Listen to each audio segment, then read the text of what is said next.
Hi guys! Day 28 ng Ramadan for today. So, ang recipe ni Inday today ay ang meat with split chickpeas at saka yung fries on top. So, nagawa ko na yan dati pa. Yan ang mga spices niya.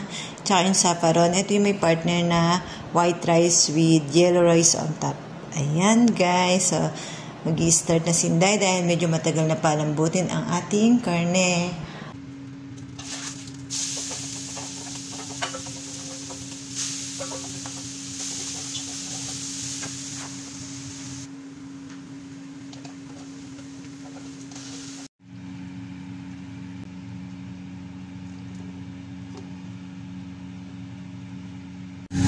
So guys, ito na yung aking fries on top. So last batch na yan.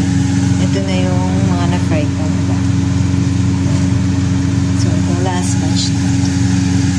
Guys, ayan na yung meat. Ilalagay na natin ang ibang spices. Diba? Hinati ko kasi yung spices kanya sa meat at saka dito. So okay. Lemon powder na tayo.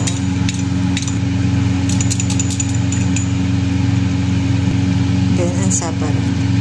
Kunti lang yung saparan kasi masyadong makulay yan. So guys, ayan na yung white and yellow rice ni Inday. So for steaming na yan, mamaya ililipat ko yan, transfer ko yan sa big harara. Yung para straight na sa table.